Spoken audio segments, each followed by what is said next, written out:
une machine à broyer les chômeurs, mais aussi ses propres employés. Merci d'accueillir l'auteur de ce livre choc, Marion Bergeron.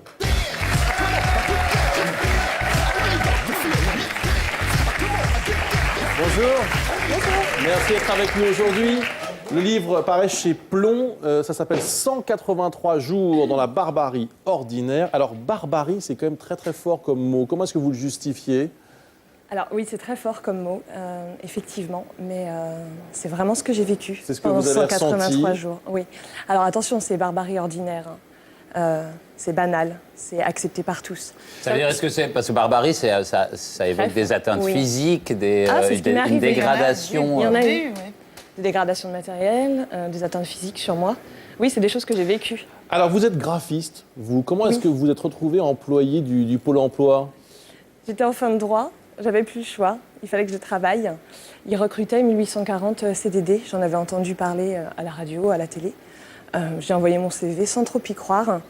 Et puis j'ai été recrutée. Un simple entretien de 10 minutes, ça suffit. Voilà, c'est pour faire face à la crise, à l'afflux de nouveaux chômeurs. Donc 1840 personnes ont été embauchées pour accueillir justement ces nouveaux arrivants. Alors vous, on vous attribue un poste bien précis au début. Alors moi, je suis censée être conseillère à l'emploi comme tout le monde, mais effectivement, je me retrouve à l'accueil. Voilà. C'est là où on met les débutants. Donc derrière le guichet, tout à fait. Et là vous voyez les gens arriver les uns après les autres. Oui, en première ligne face à ceux qui sont le plus furieux. Énervés, tout à fait, exactement. C'est un CDD. Et sans formation. Et sans formation. Donc du jour au lendemain, vous vous retrouvez à gérer ces personnes, comme ça. Voilà. Je fais avec les moyens du bord, donc moi toute seule. Alors, est-ce que ça vous est arrivé de dire la fameuse phrase « Je suis désolé, je n'ai rien pour vous et moi, mon contrat se termine demain ». Non. Ça, c'est vraiment terrible, à Pôle emploi. Il y a deux choses importantes que vous racontez dans le bouquin. C'est à la fois le fonctionnement souvent surréaliste de cet organisme, et puis cette misère humaine, ce désespoir que vous voyez défiler à cette longueur de journée. Donc, d'abord, commençons par justement ces personnes qui viennent vous voir.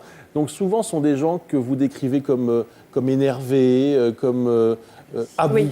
Oui, tout à fait. Mais les accueils de Pôle emploi, c'est très spécial. On ne reçoit pas tous les demandeurs. Les demandeurs ne vont pas dans les accueils. Les personnes qui se déplacent pour nous voir au guichet, c'est des personnes qui ont un souci, soit avec leur dossier, soit une demande très forte. Donc effectivement, c'est des personnes qui ont déjà une difficulté, donc ils ont déjà à peine passé la porte, qu'ils ont déjà un problème avec nous. Donc c'est vrai que c'est un lieu où il y a beaucoup d'agressivité. Mais ça fait déjà beaucoup de monde apparemment, puisque ces derniers mois, Pôle emploi semblait dysfonctionner. Et alors, comment est-ce que vous accueillez ces gens ? Alors, est-ce qu'on vous a dit comment est-ce qu'il faut les accueillir ? Non, pas du tout. Donc on vous met derrière un guichet et débrouille-toi. Tout à fait, je me débrouille avec mes propres qualités personnelles sans que l'administration ne me donne de cadre. Combien de temps vous restez à l'accueil ? Non, combien de temps vous restez bien à l'accueil ? Ça vous prend combien de temps pour être la tête à l'envers ? Mais au bout d'une semaine, je suis en arrêt maladie. Voilà. Au bout d'une semaine de travail. Oui, parce que quand on lit le bouquin et qu'on découvre que, par exemple, vous voyez donc un type qui arrive, qui a l'air, a priori, normal, il ne s'est pas présenté à son dernier rendez-vous, etc. Bon, ça, ce sont des choses qui arrivent.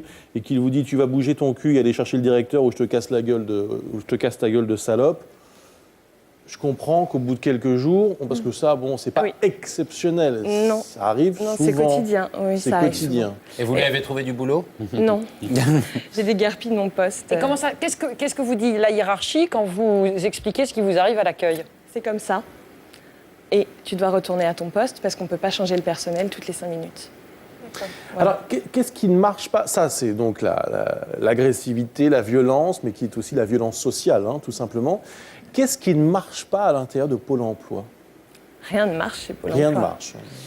Honnêtement, pour moi, aujourd'hui, Pôle emploi, c'est juste une machine à faire du chiffre, à remplir des cases, à valider des entretiens, pour faire croire... Il y a des gens qui trouvent du boulot. Oui, mais les gens trouvent du boulot par eux-mêmes, parce qu'ils sont débrouillards et qu'ils sont motivés. Donc c'est ça ce que vous dites, que Pôle emploi ne trouve jamais de boulot ? Rarement. Bon. Pôle emploi peut vous aider à trouver un travail. Si vous tombez sur un conseiller bienveillant qui, ce jour-là, est motivé, il peut ne serait-ce que vous refaire votre CV et c'est avec ce CV-là que vous trouvez un poste. Oui. Voilà. Je voulais vous demander, pour faire baisser les chiffres, ça exige un certain nombre de tours de passe-passe pour faire disparaître ces chiffres, des chiffres du chômage. Je parlais des radiations. par exemple. Oui. Ouais. Alors moi, dans mon agence, je ne l'ai pas du tout vécu comme ça. C'est une agence qui n'avait pas de politique de radiation. Mais j'ai entendu parler d'autres agences où effectivement il y avait une pression pour radier les gens. Mais pourquoi on ne met pas les plus expérimentés sur le front? C'est comme dans les lycées de banlieue dure. Là, pourquoi c'est toujours les inexpérimentés qui sont devant? Parce que les conseillers qui ont déjà de l'expérience ne veulent plus retourner à l'accueil et profitent de leur statut d'ancienneté pour ne plus y mettre les pieds.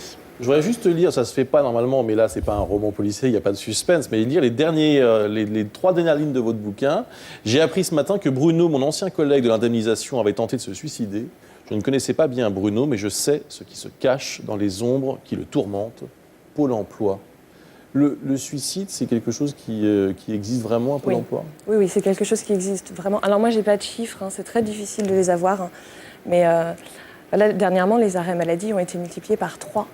Donc il y a vraiment une souffrance chez les agents. Et oui, il y a vraiment des suicides. On a retrouvé des collègues pendus dans leur bureau.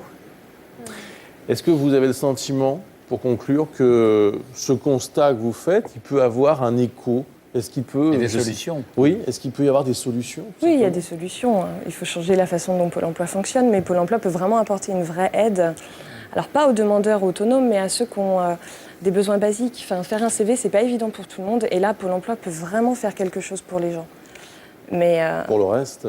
Voilà, il faudrait vraiment changer de façon de faire les choses. Marion Bergeron, 183 jours dans la barbarie ordinaire, c'est chez Plomb. Merci beaucoup. Merci à vous. Merci de nous raconter votre histoire. Bonne journée à vous. Merci.